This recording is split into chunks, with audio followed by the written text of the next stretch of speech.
নমস্কার and welcome to thrash hour. আজকে আমরা কথা বলবো আদালত ও একটি মেয়ে নিয়ে, না অরিজিনালটা না, রিমেকটা নিয়ে।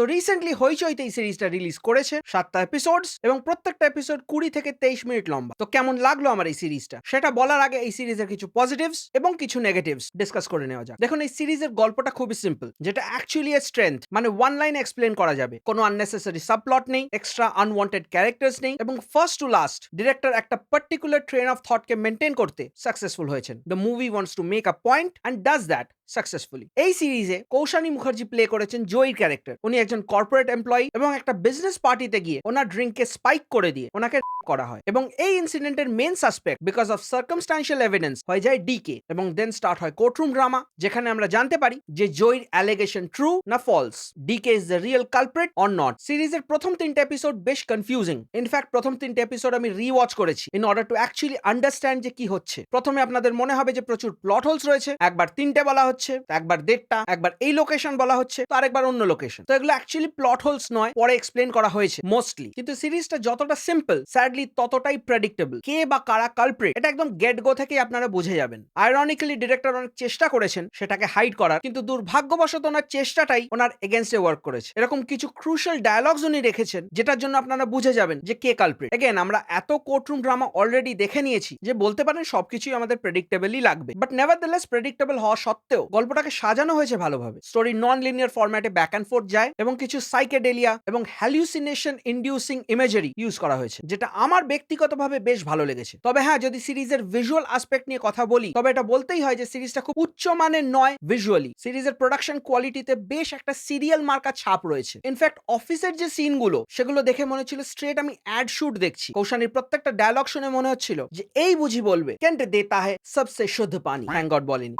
আমি জানি না খুব টাইট স্পেসে শুট করা হয়েছে বলে কিনা, বাট সিরিজের ফ্রেমগুলো ওয়াইড অ্যাঙ্গেল পার্সপেক্টিভে শুট করা হয়েছিল, যে কারণে প্রত্যেকটা frame too much close up, অত্যাধিক ডাচ অ্যাঙ্গেল ইউজ করা হয়েছে। মানে স্ট্রেট আই লেভেলের শট খুবই কম, ম্যাক্সিমাম শট আইদার তলা থেকে বা ওপর থেকে, এবং ফোর্থ ওয়াল না ব্রেক করেও ম্যাক্সিমাম ক্যারেক্টারই স্ট্রেট ক্যামেরার দিকে তাকিয়ে কথা বলছিল। ওভার দ্য শোল্ডার শটস একদমই নেই বলতে গেলে, তাই জন্য ইমার্সিভ ফিলটা আপনারা পাবেন না। মনে হবে আলাদা আলাদা লোকের শট আলাদা আলাদা করে নেওয়া হয়েছে এবং দেন এডিটিং এ জুড়ে দেওয়া হয়েছে। এবং যদি ক্যারেক্টারের কথা বলতে হয় তাহলে বলতেই হয় যে কৌশিক সেনের ক্যারেক্টারটা স্ক্রিনে আসার পর থেকে সিরিজটা একটু এঙ্গেজিং হয়ে গেছিল, because somehow Koushani Mukherjee was failing to carry the entire series on her shoulders. Koushani মুখার্জির ডায়লগ ডেলিভারি একদমই ফ্লুইড নয়। Every time she was intoning her dialogues, মানে ওনার কথা শুনে মনে হচ্ছিল যে উনি আবৃত্তি করছেন বা ডিকটেশন পড়ছেন। কৌশানী মুখার্জি কিভাবে ডায়লগ বলছিলেন শুনতে চান? শুনে নিন। রাজদীপ দত্ত নিজের গাড়ি ব্যবহার করেন।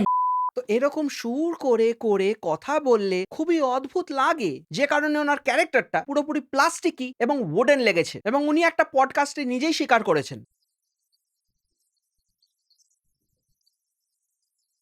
So if Koshani Mukherjee wants to stay and work in the industry, ওনাকে ওনার স্পিচের ওপর অনেক বেশি ওয়ার্ক করতে হবে, and also on her expressions. On a side note, কে কার মুখে কিরকম ফেশিয়াল ট্রিটমেন্ট করবে, কিরকম কসমেটিক সার্জারি করবে, এটা জাজ করার আমি কেউ নই, কিন্তু সেই সার্জারির জন্য যদি ওনার এক্সপ্রেশন হ্যাম্পার্ড হয় তাহলে দর্শক হিসেবে আমাদের কি সেটা পয়েন্ট আউট করার অধিকার আছে কি নেই, আপনারা কমেন্ট সেকশনে জানাবেন। বাসব দত্ত চ্যাটার্জি বহুদিন ধরে অভিনয় করছেন, তো ধরে নেওয়া যেতেই পারে যে উনি একজন সিনিয়র অ্যাক্ট্রেস। আচ্ছা, ওনার কি কোথাও ডায়লগ মুখস্থ করতে প্রবলেম হয়েছে? বেশিরভাগ জায়গায় দেখছি ওনার ডায়লগের সাথে ওনার মুখ মিলছে না। ক্লিয়ারলি বোঝা যাচ্ছে যে ডাবিং করা হয়েছে। হ্যাঁ, অবভিয়াসলি সবাই ডাবিং করেছে, সেটা তো লাউডনেস শুনলেই বোঝা যাচ্ছে। মানে কোর্টরুম ড্রামায় বাসব দত্ত চ্যাটার্জি ডায়লগ দিচ্ছেন, ওনার মুখ নড়ছে এক আর শোনাচ্ছে আর এক। কৌশানীর ভাইয়ের অভিনয় যিনি করেছেন, ওনাকে তো মনে হচ্ছিল ডেসিবেল বেঁধে দেওয়া হয়েছে, উনি চেঁচাতে ভয় পাচ্ছিলেন। রাহুলের ক্যারেক্টারটা, মানে সাইকিয়াট্রিস্টের ক্যারেক্টারটা, একটা গেস্ট অ্যাপিয়ারেন্স দেয়, এবং তার মধ্যে ডিরেক্টর চেয়েছিলেন একটু কমিক টাচ রাখতে, যেটা ফ্র্যাঙ্কলি আমার জন্য একদমই ওয়ার্ক করেনি। ছবির ব্যাকগ্রাউন্ড স্কোর নিয়ে আলাদা করে কিছু বলার নেই, তবে একটাই জিনিস আমি বলতে চাই,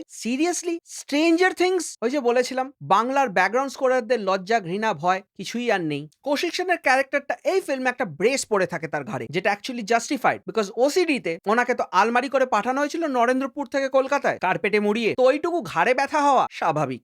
দেখুন, সত্যি কথা বলতে গেলে এত কাজ বেরোচ্ছে যে আনপ্রেডিক্টেবল কিছু করা খুবই ডিফিকাল্ট। তাই ওই প্রেডিক্টেবিলিটি ইস্যুটা বাদ দিলে এই সিরিজটা মোটামুটি দেখার যোগ্য, মানে অ্যাটলিস্ট ওই অনুসন্ধানের থেকে বেটার। আর ছোটখাটো কয়েকটা প্লট হোলস রয়েছে অবশ্যই, সেগুলো আপনাদের চোখে নিশ্চয়ই ধরা পড়বে, বাট সেগুলোকে নিয়ে আমি আলোচনা করছি না, কারণ সেগুলো স্পয়লার্স হয়ে যাবে। তো ওভারঅল আমি আদালত ও একটি মেয়েকে 4 দেবো আউট অফ 10। যাই হোক, তো এই ছিল আমার ভিউজ এন্ড ওপিনিয়ন্স অন আদালত ও একটি মেয়ে। আপনাদের যদি এই ভিডিওটা ভালো লেগে থাকে তাহলে একটা লাইক, শেয়ার আর সাবস্ক্রাইব করে দেবেন। আপনাদের কোনো মতামত, সাজেশন বা ওপিনিয়ন থাকলে কমেন্ট সেকশনে নিশ্চয়ই জানাবেন। You can always connect with me on my Instagram account. আপনারা দেখছেন থ্রাশ আওয়ার, আমি আপনাদের হোস্ট টম থ্রাশ, এবং দেখা হচ্ছে পরের ভিডিও।